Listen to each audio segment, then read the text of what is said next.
This Torah class is brought to you by TorahAnytime.com.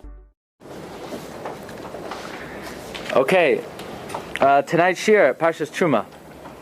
Pasuk says regarding the donations of the Mishkan, Daber el bnei Yisrael, speak to bnei Yisrael, Yikchu li Terumah, let them take from me Terumah, Me'ez kol ish, asher yidvenu libai, from every man whose heart generously compels him, Tikchu es Terumah, so you should take my Terumah.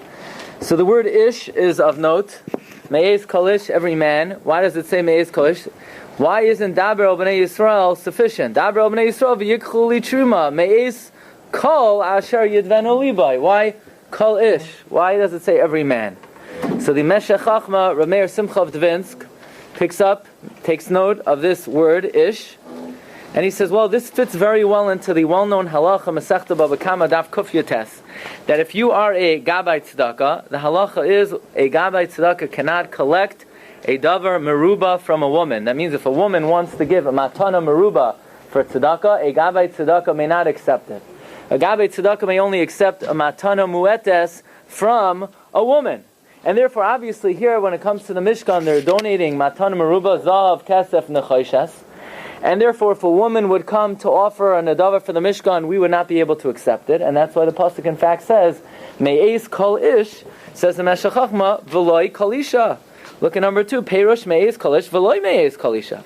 Sheme'isha sheyesh la bal, a married woman, ein mekablen gabbai tzedakah davar meruba. We're not authorized to accept a big donation. Like it says at the end of Bava Kama Daf Kuf Yotes. And by the way, even though the Yushalmi darshans the pasuk v'yikchu li Terumah as referring to the machzas hashekel, well, that fits in very well as well, because women are not chayiv in machzas hashekel. That's why when you give the machzas hashekel, you don't have to give it on behalf of your wife.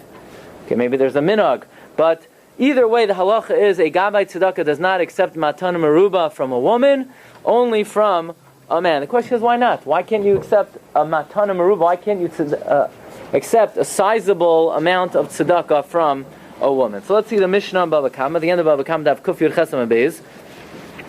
The Mishnah is talking about buying various items. The Mishnah says, Ein loikchen men haroyim.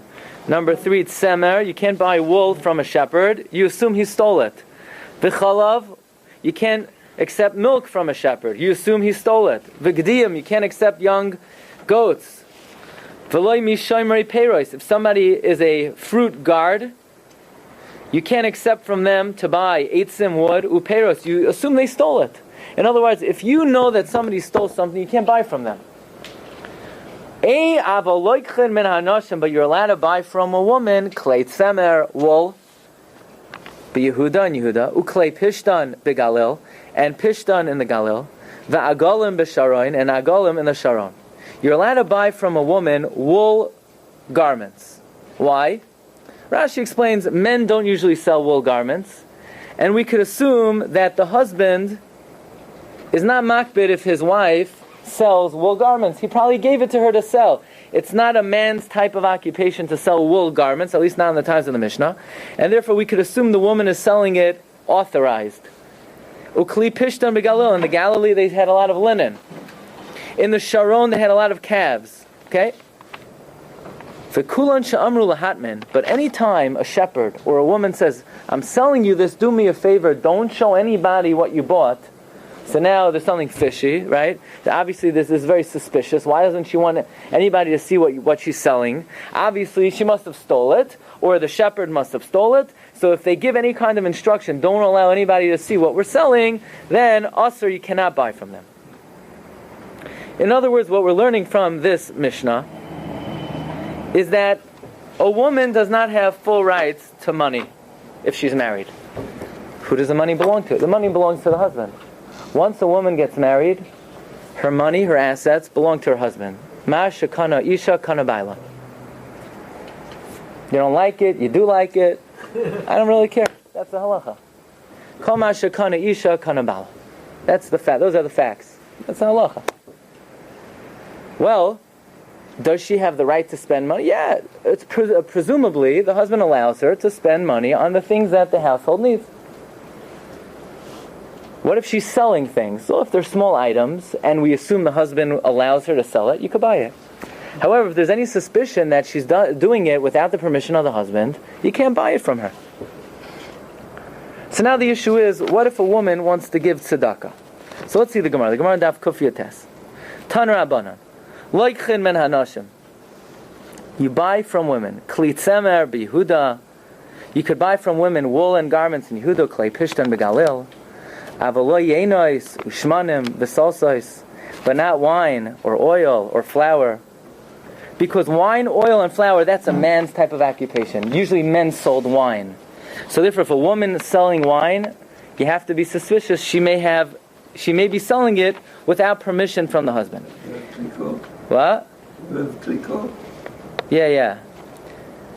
Now the Gemara says, Abba Shol Omer, this is interesting, Moicheres Isha bi'arba v'chamisha dinar. A woman could sell 4 or 5 dinar. Kidei lasois kipa l'roisha. In other words, like this. A married woman has a biblical obligation to cover her hair. By the way, it's right, it's not a minhag, it's not a isser, it's not a drabbanon, it's the doiraisa. We learn it out from the Saita. So up to a certain amount of money, a woman is allowed to sell items so that she could cover her hair. So I was told, don't talk about this topic, maybe, about women covering their hair. Not everyone covers their hair, but, especially I should not. So I'm not going to talk about the topic of women pulling the hair out of the sheitel. I'm not going to talk about it. I was told not to talk about it because people are not going to listen. So I'm not going to talk about it. I'm not going to mention the fact that a woman can't take her hair and stick it above the sheitel. That would be a topic I would choose not to talk about because I don't want to speak about anything that people are not going to listen. But in case somebody may listen, it's important to know that there is no permissibility for a woman to take her hair and remove it and stick it above the sheitel. It's more than the required shear. But let's not talk about those types of subjects. But it could be that's why the husband allows her to spend 4 or 5 dinar to cover her hair. Even though you could say a sheitel costs more than 4 or 5 dinar. Right? What sheitel is going to cost less than 4 or 5? The answer is talking about a cover for the little piece of hair that's sticking out. Maybe that's what the Gemara is talking about. Okay, let's quickly move on to other subjects. Now the Gemara continues. The Gemara says like this. This is very important. Okay? Look. 4 lines at the end. Says the Gemara. Ravina. Okay, look on the 4th line. Gaboy tzedakah loichin mehen davar muat avaloy davar meruba. Here we have it. A gabay tzedakah. If a woman comes and says, "Here, I'm giving you $2 for tzedakah," the gabay could take it. I'm giving you, $4 for tzedakah. I'm giving you $5.35. He could take it, but not a davar meruba. If a woman comes to a yeshiva and she says, "Here, $10,000," you take the check and you say, "Sorry, we can't accept." That's what the Gemara says. The Gemara continues. Ravina ikla lebei mechuza. Here's the clincher. Ravina came to Beit Mechuza. Asu nashi de Beit Mechuza. The women of Beit Mechuza came out to Ravina. Ramu kameh, they placed before him kavli, v'shiyari, bracelets and chains. In other words, they wanted to sell him. They wanted to give him a gift. Kibel minayo, he accepted it. He accepted jewelry from these women. What's going on? The Gemara just said, Abba Shol said that a gabay tzedakah cannot accept a davar meruba. So how could Ravina accept this great gift? Says the Gemara, Amar le Rabba Toisol Ravina, v'hatanya gabay tzedakah makam lehem davar muat, avaloi davar meruba. How could you accept this great gift? It's a davar meruba. Listen carefully. Amar le, hani livnei mechuza davar muat ninu. These guys are heavy rolling. Bnei mechuza, they all make big salaries. To them, gold and jewelry is nothing. To them, money is like water. In other words, the concept of davar meruba and davar muad is a relative concept. In other words, if you're in a society where people are struggling, and a woman comes and gives $100, that might be a davar meruba. If you're in a wealthy society and a woman gives $500, that may not be davar meruba. In other words, the concept of davar meruba and davar muad is a relative concept. Okay, so let's investigate this at first, especially how this plays a role in the Nedavas HaMishkan.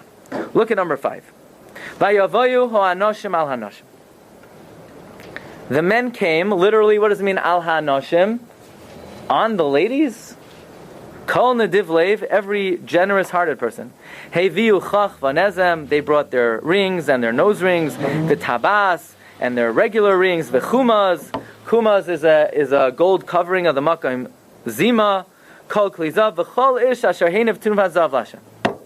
So the question is, what does it mean vayavayu ha'anoshim al hanoshim?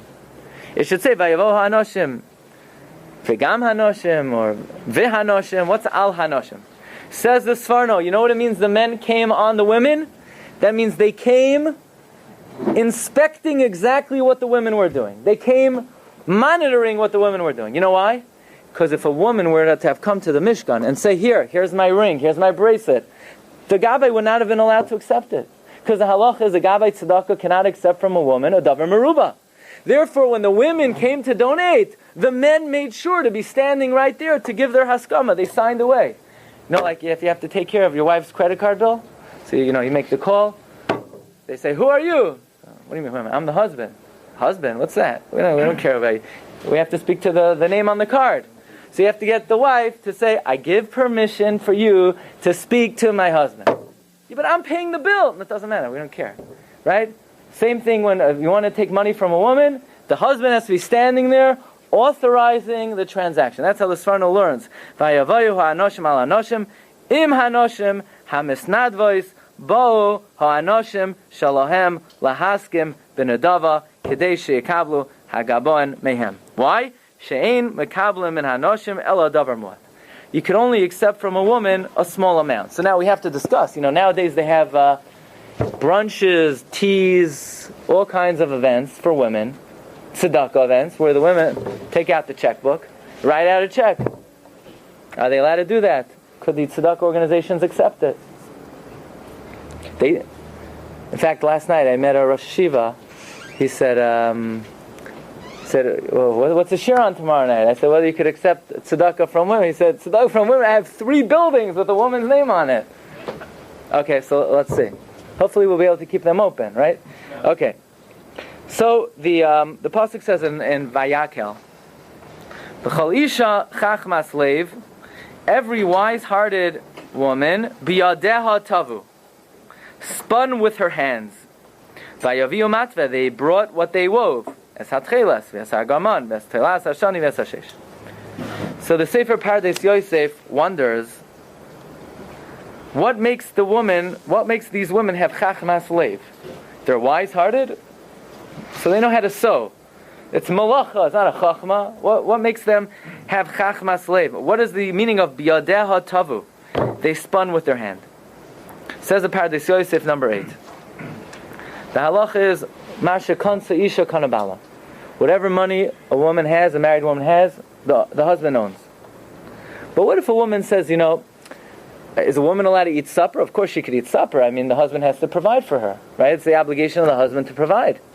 What if the woman says, you're giving tonight's supper, I'm having a piece of chicken, a potato kugel, and some string beans. I'm going to donate my potato kugel to the ani. Could she do that? Yeah, because that's hers already. The husband already gave that to her. So in other words, she could be mekametz from her food. She could take away some of her portion and give it to an ani. Or if, let's say, somebody gives a woman a gift, almanas, that the husband has no rights to it, she could give that away. Now the question is, but what if a woman works? The money that she makes, where does that money, who owns that money? So the Rabbanon were masakin that ma'aseh yodea shel isha, the money that a woman works, goes to her husband in exchange for the mezonos that the husband provides her. In other words, the husband sustains her, the husband feeds her, the husband clothes her, and in turn, her money goes to the husband. But what if she says, I don't want your money. I make more money than you, so you keep your money, you don't support me, and I won't give you my money. She's allowed to do that. It's called Eini Nezoines Ve'ena Oisa. You don't feed me, and I don't give you my money. She could do that. Says the Pardes Yosef, in the Midbar, the husband's not supporting the wife. The mun came from Shamayim. Mamela, whatever money she made on her own, is in her pocket.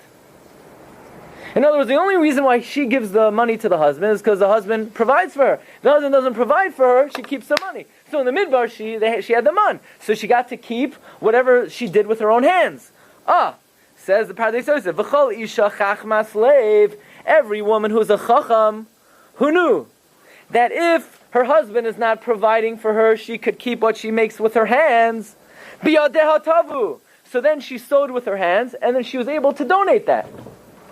In other words, it comes out beautiful. Look at number 5 and number 7.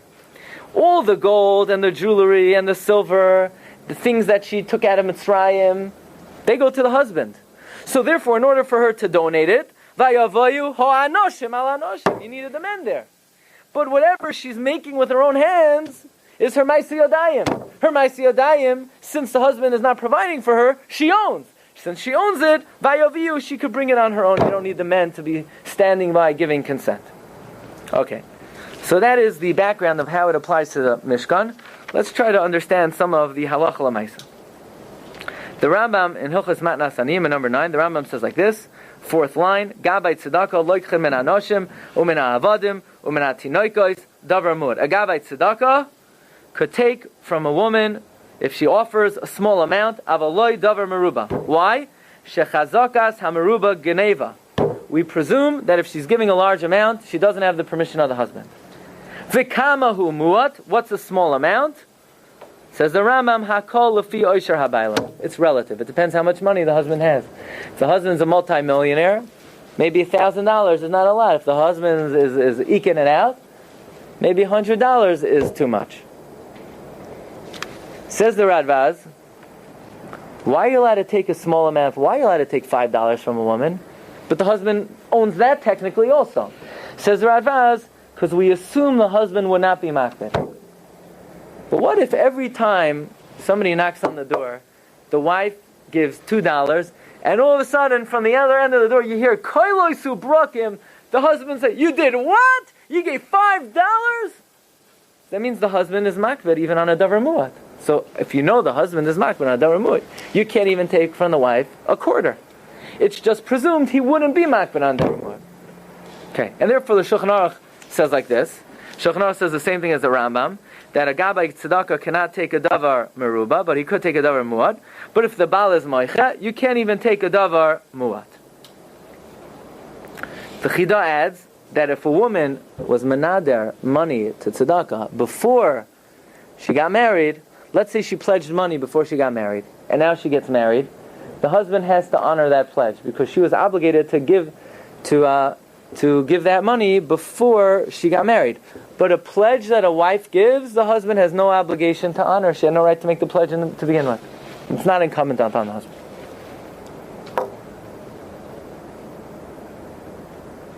Okay. Next shaila. You ready? Now we're gonna get bottom line. They make an appeal for the shul. Let's say for this shul, we're going to be building a beautiful shul.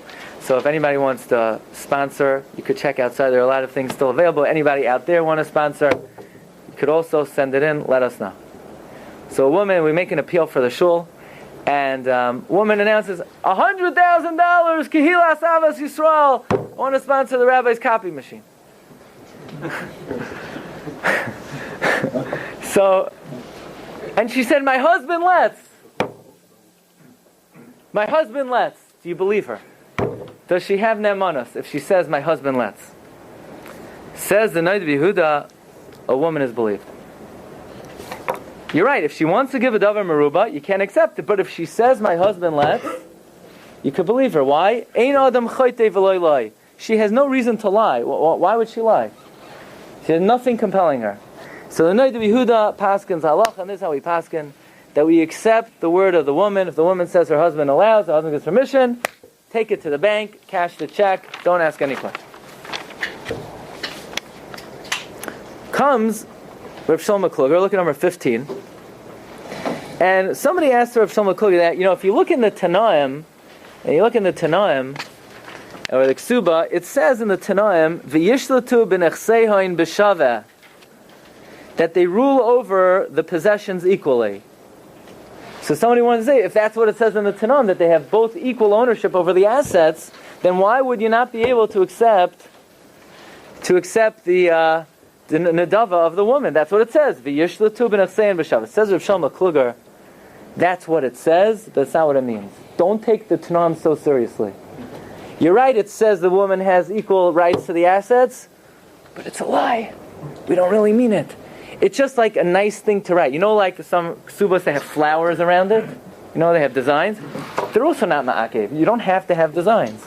It just makes people feel warm and cozy when their ksuba has flowers on it. It also makes the couple feel cozy that they share the assets. But it's not true. They don't. That's Rav Shlomo Kluger's first answer. They do not. How do I know? Because the Gemara says you can't accept a davar meruah from a woman. It says Rav Shlomo Kluger, you're not going to push away a Gemara and a Shulchan Aruch from the lashon of the ksuba. Or he says what a kamin is.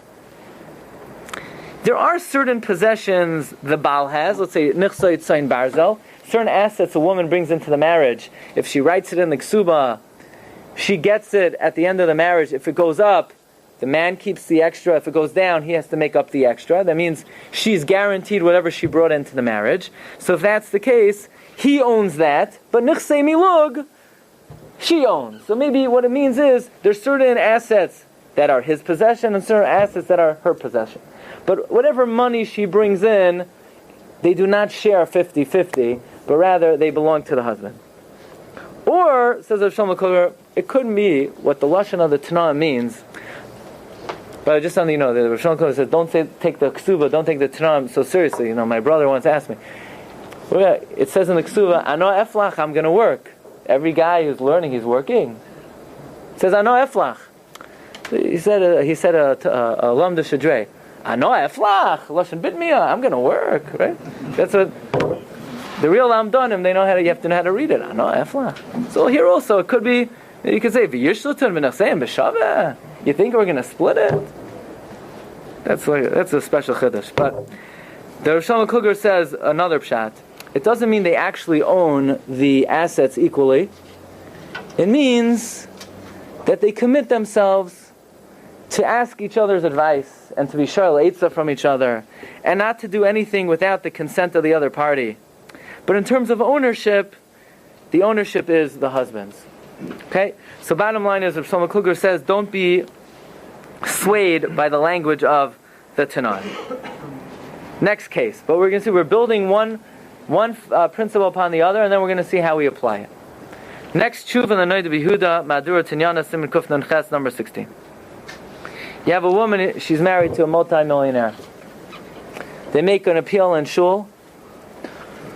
Yeah? And everybody donates $1,000. And this guy, he has more money than anybody. He calls out $18. What a cheapskate. And the wife doesn't like it. So the wife says, you know what? He's obligated to give whatever, a certain amount, meiser, whatever it is. I'll give it for him. I would never give away his money without his permission. But this is money he has to give. He's obligated to give tzedakah. So what if a woman comes to the shul, or to the yeshiva, or to the moisat, and she says, I'm just giving what my husband is obligated to give. Could we take that money? Says in Noid B'Yehuda, it's gezela, it's geneva, you can't take it. Why? Says in Noid B'Yehuda, it's true that in Yadeinu Tkifa, if our hand was strong, then Bezin could go around to every guy and say, show me your bank account. Bank account? I don't have any American bank account. No, I mean in Switzerland. I want to know what's going on over there. I want to know stocks, I want to know bonds, I want to know mutual funds. Bezin could tell the guy, open up the books. You're giving 2%, you have to give meiser, you have to give a chomesh. And the Bezin could say either you give the 10 or 20% now, or we'll take away your car. Bezin had the authority to do that. But says in Noid B'Yehuda, the wife is not Bezdin. Who appointed the wife to take the place of Bezdin? The wife has no authority to impose on the husband his tzedakah obligations. She can't do it. Even though, says in Noid B'Yehuda, there's an amazing story in the Avos Reb Nassim. One day Rav Tarfon is a very wealthy man. And Rabbi Akiva felt Rav Tarfon wasn't giving enough tzedakah. So Rabbi Akiva goes over to Rav Tarfon and he said, Rav Tarfon, I have a great business deal. There's a new city up for sale. I think we could invest and we could make big profits. Tarfon gave him a sizable sum. He said, good idea. So a few days later, Rav Tarfon says, Rabbi Akiva, where's the city that you bought?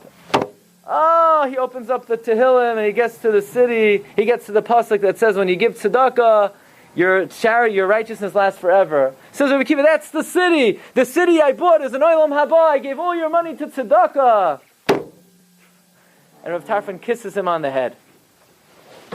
Frek the Rabbi Yehuda, very nice Rabbi Akiva, but it's Gezela. So if Rabbi Akiva was able to basically impose that Rav Tarfon gives tzedakah, why can't the wife impose that the husband gives tzedakah? Says the Rabbi Yehuda, you have to say Rabbi Akiva was batuach, that Rav Tarfon would have went along with it. But this wife who's fulfilling her husband's obligations, she knows her husband doesn't want her to do that. If that's the case, says the Rabbi Yehuda, for anyone to accept the tzedakah that a woman imposes on her husband, it's gezela, it's geneva. When David met Avigail, David wanted to kill Naval. Remember the story? David wanted to kill Naval, marry Avigail. So what did Avigail do? She bribed David.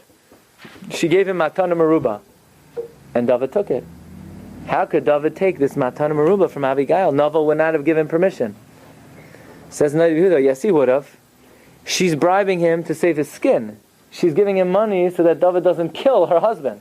So says the Rabbi Yehuda, Avada Naval would have went along with the gift that Avigail is giving David because it meant saving his life. Okay.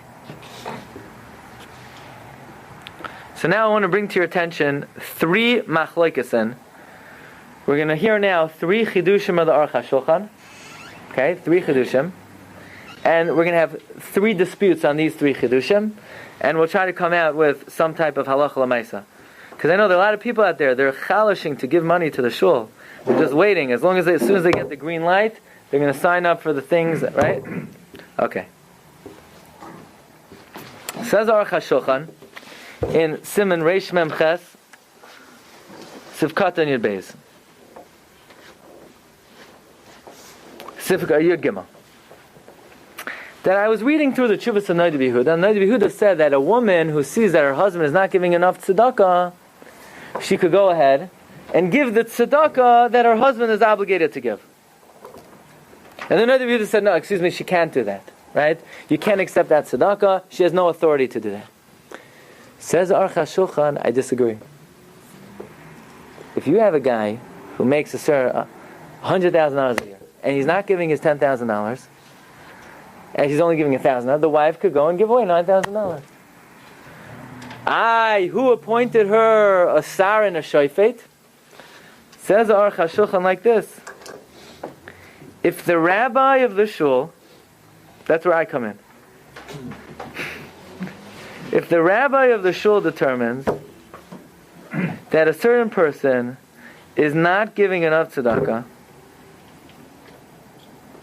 but what could he do? What's he going to do? He's going to go with a baseball bat? He could tell the wife, listen, your husband has a monetary obligation of tzedakah, pay up, and we accept the money, we take the money, and it's a big mitzvah to do that. After this, the person has to be zoich in the mitzvah of tzedakah. Even Rabbi Yehuda said you can't do that. Says Aruch HaShulchan, it has to be in the times of Rabbi Yehuda, the Beis Din still had the authority to extract tzedakah from somebody. And therefore, who appointed the wife? The Beis Din. But nowadays, when the Beis Din has no power,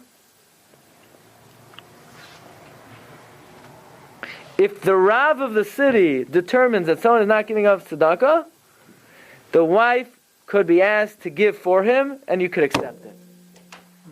That's a big chiddush.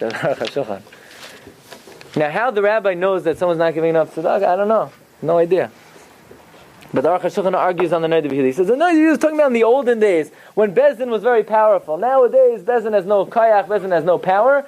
If the rabbi determines someone's not giving enough tzedakah, the wife could give the tzedakah to the husband. Comes the Shevet Halevi, comes of Shmuel Halevi Vosner, one of the Poiskei Hadar, who passed away recently, last year. Says Rav Shevet Halevi, number 19, that this chiddush of the Aruch HaShulchan is not misyashev al halev. He doesn't buy it. He doesn't accept it. That nowadays, nowadays Beis Din can't do anything. The rabbi certainly has no power over anybody's assets. And a wife to take her husband's money without permission is geneva. So he does not accept this chiddush of the Aruch HaShulchan halacha, and he upholds the psak of the Rabbi Yehuda that it doesn't matter how miserly, how stingy a husband is. That's his problem. That's something he has to deal with. Nothing the wife could impose on the husband. Okay, now here we get to something very important. The din that a woman who works, the money goes to the husband, that's definitely speaking about a woman who works in her house. She bakes bread and she sells it from the house. She makes garments and she sells it from the house. But what if a woman has a job? She works out of the house. And she comes home. She can make a lot of money. She can make more money than her husband. Who gets that money? It's machlokes achronim. It's machlokes achronim. Says the Aruch HaShulchan. Here, this is heter number 1. Again, remember we spoke about the teas, the brunches, the breakfasts, a woman's event. Could a woman give tzedakah? Well, says the Aruch HaShulchan, look back at number 18, Siman Reish Mem Ches, Sivkatan Yud Beis. V'da, in the middle of the piece. The yesh mi shesoiver, there are those who hold. The isha kishehi asuka b'mischar, if a woman has a business, la yamrinon b'zeh mashekansa isha kanabala. We do not say that it goes to the husband. There are certain shitas. In other words, if your wife works and she comes home with a paycheck, and you say, did you get a paycheck today? And she says, yeah. Why? Does it matter to you? So it's a machlokes achronim. Some achronim say, masha kansa isha kansa bala. Even in her job. In other words, some achronim say if a wife works, it also goes to the husband. Others say no, if this is her business, if it's her job, out of the house, she gets to keep it. It's unclear how we paskin, according to the Aruch HaShulchan. Therefore, says Aruch HaShulchan, if a wife works and then she gives the money that she earns to tzedakah, you're allowed to keep the money. It's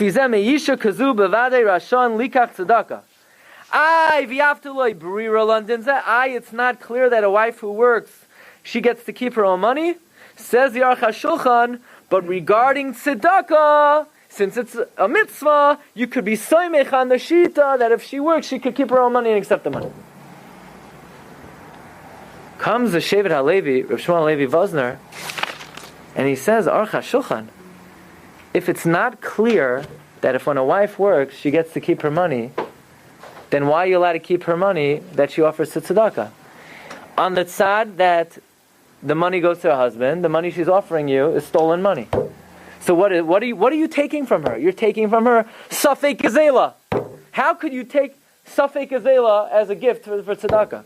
I mean, says the Shevet HaLevi, if the Aruch HaShulchan himself is saying the din is loy briralan, if the Aruch HaShulchan is not confident, in other words, the Aruch HaShulchan says it's a machlokes achronim, if when a wife works out of the house, if she gets to keep her own money, the Aruch HaShulchan says, and therefore, regarding tzedakah, you could be soymech on the shitos, that you could accept her money. Why? But if it's a suffix and it's a machlokes, how could you accept the money? And therefore, the Shevet HaLevi says, if the husband protests and say, no, I don't want you to give the money to this organization, then the Shevet HaLevi says he can't accept her money even if she works. In other words, the Shevet HaLevi seems to have a very strong, listen carefully, this is the lumdus of the Shevet. Shevet HaLevi seems to have a very strong question on the Aruch HaShulchan. The Aruch HaShulchan says, well, a wife who works, could she keep her money? Some say yeah, some say no. But certainly if she wants to give tzedakah, you have enough what to rely on to accept her tzedakah. Ask the Shevet HaLevi, what do you mean you have enough to rely on? It's safek gezela, it's safek stealing. So, number 21 is the Badei HaShulchan. Badei HaShulchan is Faivel Kohn. Faivel Kohn is one of the Chasher Rabbanim in Flatbush. I think now he's in Lakewood, but he wrote one of the great works on Yeridea. Someone living in our time. Anyone learning for smicha, you're learning Taruvus, you're learning Basar B'chav, you're learning Malicha, you have the Badei HaShulchan. Somebody who's, you could speak to him, you could call him up on the phone. Faivel Kohn. He's masbir the Aruch HaShulchan like this. Listen carefully. Says Rav Faivel Kohn says the Badei HaShulchan. Let me explain to you what the Aruch HaShulchan means. What's the reason why if a woman offers a matan meruba you can't accept it? Because she definitely stole it. She definitely doesn't have the permission of the husband. It's not for sure. It's a suffix. So a wife who offers matan meruba you can't accept it because maybe she doesn't have the permission of the husband. But if she works, now we have a sfek sveka. First of all, maybe when a woman works, it's her money. And even if the money goes to the husband, maybe the husband gave her shus. Maybe he wouldn't be makbid. So if a woman who doesn't work gives a matan meruba, you can't accept it. Why? Maybe the husband is makbid. But if she works, now you have an additional factor why you could accept the money. First of all, maybe the husband isn't makbid, and even if he is makbid, maybe it's not his money. Maybe it's her money.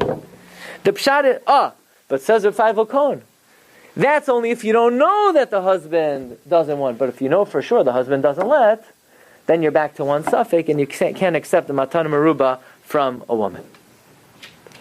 So this would be our first legitimate heter of a woman's breakfast or a woman's tea, if the wife works. The only thing is, very often, that women who have time to go to a woman's event are not working. So it doesn't always work out, right? In other words, the heter of the Aruch HaShulchan is that a woman who works and makes her own income, she could give matan meruba. Yeah, but she has to be working. If she's not working, then this heter would not apply. So let's investigate one more heter. Because after all, like we mentioned, a lot of people, not just men, a lot of women, they want to give to the new show, right? You heard about that? The Yam Shel Shlomo at the end of Baba Kama says like this. Take a look. We're first going to look at the Aruch HaShulchan in number 18. The Aruch HaShulchan number 18, Sivkat and Yud Beis, at the end of Yud Beis, says like this. V'da, the end of Sif Yud Beis. V'da, to the Yam Shel Shlomo Shili Baba Kama Kasav B'Shem Ravan. The Yam Shel Shlomo at the end of Baba Kama writes in the name of the Ravan. Tihoidna mekablin min anoshim. Nowadays you could accept gifts from tzedakah from a woman. Afilu davar meruba, even a big gift. Tihoidna nechshavois hanoshim kapetropsos ashal baleim. Nowadays, women are considered the administrator of their husband's money. And see, not everyone here is buying that. That's what he says. Nowadays, a woman is considered the administrator of her husband's money. Let's try to explain that a little bit. A husband is working. So the wife, people are calling. There's a bill. It's expected. She should be able to manage certain financial obligations. She has to shop. She has to buy food. She has to buy clothing. She has to take care of things. That means, and the reality is, the husband is giving her a certain, empowering her. You're in charge of the finances. So nowadays, a woman is considered an apotropos of their husband, and therefore, if she makes out a check to tzedakah for $10,000, you could take it. That's what the Aruch HaShulchan writes. A second heter.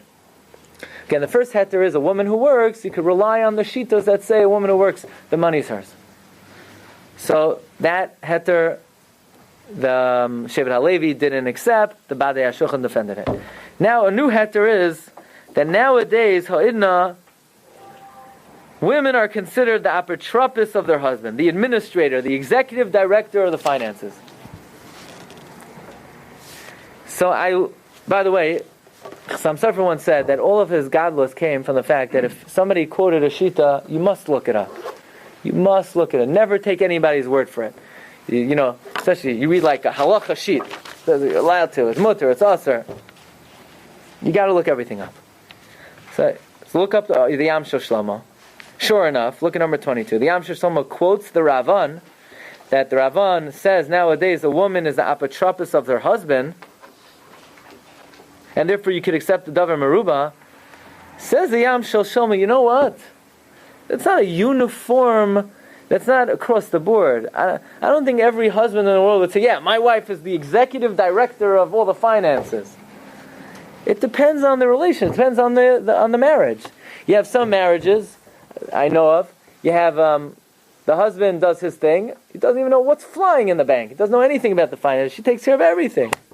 And you have some marriages the wife doesn't know. She doesn't even have an ATM card. It depends on the situation. It depends on the matzav. So says the Yam Shel Shlomo, to say that every single wife is the administrator of the finances, it's not true. It depends on the situation. Very often, says the Yam Shel Shlomo, the woman's domain is more domestic, and she's not the administrator over the money, only for small things.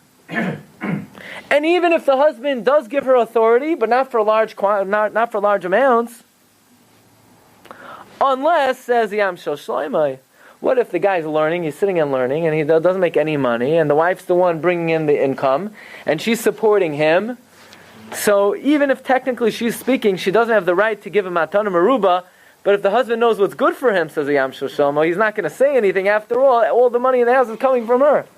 So says the Yam Shel Shlomo, it all depends on the situation. So if you look at the Yam Shel Shlomo honestly, he's not saying that automatically every single wife is the apotropos over the money and therefore could give a davar meruba. He seems to be somewhat qualifying that if in fact that's the situation, that the wife has full financial calls, fine. But he certainly is not saying that that's true across the board. And the Shevet HaLevi points out, in general, what does the Ravan mean that a woman is the apotropos of her husband's assets? Honestly, do you think that's true? Do you think in most situations the wife is the one who's making the financial decisions? I think many people we're on camera now, so we can't say exactly, but I don't know that everybody would agree with that. Says the Shevet HaLevi, what the Ravan means is, you do have some women who professionally are administrators over money. So that type of woman may have the same executive rights in her household. But considering the fact that most women are not like, bank managers or managing hedge funds, in most families, therefore, says the Shevet HaLevi, a wife would not be able to give a davar meruba based on this reasoning of the Yam Shel Shlomo. And therefore, the Shevet HaLevi says, an honest reading of the Yam Shel Shlomo says, not like the Aruch HaShulchan. It's interesting. The Aruch HaShulchan just quotes the Ravan, that Bezman Hazeh women are the apotropos. And he doesn't quote the Yam Shel Shlomo's qualification of the Ravan, that it really depends on the circumstances. So interestingly, the Badei HaShulchan asks, these teas, these breakfasts, these women's events where women come, then they open up their checkbook. Says the Yam Shel Shlomo, you cannot take the money. Says the Badei HaShulchan, you can't take the money. Unless you have a knowledge that the husband gives permission. He says, look at number 24. The Badei HaShulchan says, Hinei hanoyeg be'ezeh inshi af benoshim l'satziv yachad. There are women, they get together, ulanadid stokal ezer dvar mitzvah. And the gabbai of the dvar mitzvah is makabel. Could he be makabel? So says about the Shulchan, the Ravan would say but if you actually, and the Aruch HaShulchan would say but if you look up the Yam Shel Shlomo says it depends on the circumstance, and therefore the Badei HaShulchan says ulamaisa nira sheyesh lahazar agabal malkach. You need to tell the gabbai you can't accept the money. That's a pretty eye-opening psak. There is a tshuva in the Chelkos Yaakov, Rabbi Yaakov Breish, where he gives a very interesting heter.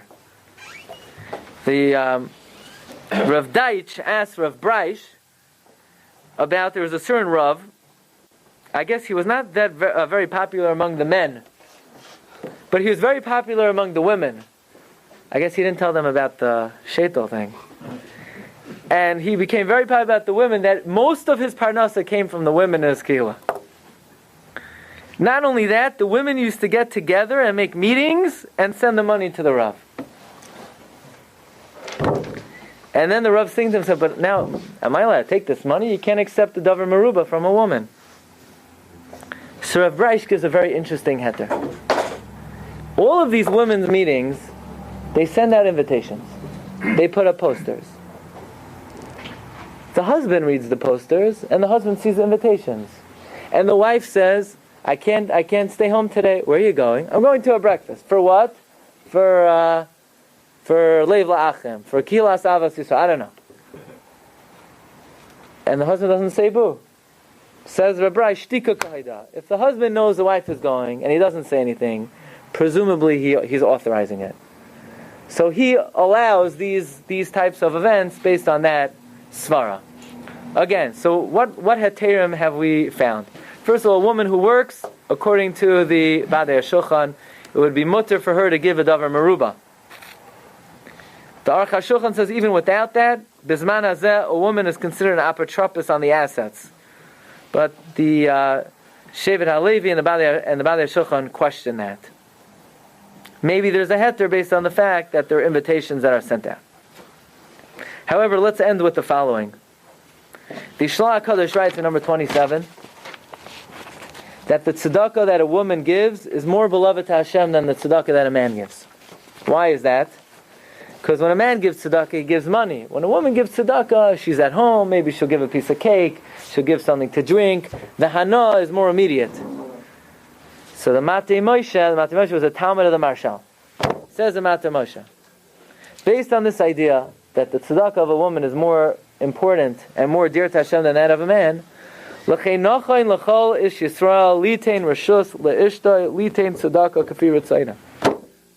should tell their wife, I don't know if you're the apotropos on all financial activities, but you have full authorization to give as much tzedakah as you want. This way, you don't have to involve yourself in any shilos, and everything that she gives is very ratzoi to Hashem. And then the Matei Moshe says like this. It could be that when your wife gives tzedakah, it's more dear to Hashem than even when you give tzedakah. Because the pasuk says, Ki biglal hadavar hazeh yivarechecha Hashem. What does it mean, biglal hadavar hazeh? Biglal hadavar hazeh means that tzedakah is not only great when you give it yourself, but when you're mesabev and you cause other people to give tzedakah. Says the Matei Moshe, if you encourage your wife to give tzedakah and you authorize and you give her full discretion, then that tzedakah it does not only accrue to her, but it accrues to you as well. So bottom line is that a woman, a married woman, is certainly authorized to give a davar muat. Now what's a davar muat? It's interesting. What's a davar? What would you say a davar muat is? So there's a tshuva in the Mishnah Halachos of Rav Menashe Klein. He says that women in America are at least as wealthy as in Mechuzah in Bavel. So somebody asked him a shayla, he went around collecting, and a woman gave him a $20 bill. Says Rav Menashe Klein, most people $20 is not a davar meruba. You could accept $20 from a woman. Okay, so bottom line is davar muat, you could accept. Davar meruba, a large amount, if the woman works. So then, the Shevet HaLevi was not a fan, but you have the Aruch HaShulchan and the Badei HaShulchan. You have most shittas that say you could accept it. In general, the concept that a woman is apotropos is a little bit questionable.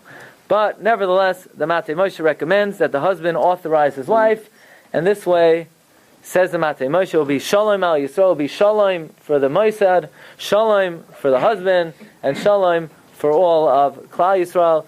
Everyone should be zoicha, lasos tzedakah v'chesed ad b'yaskol tzedek.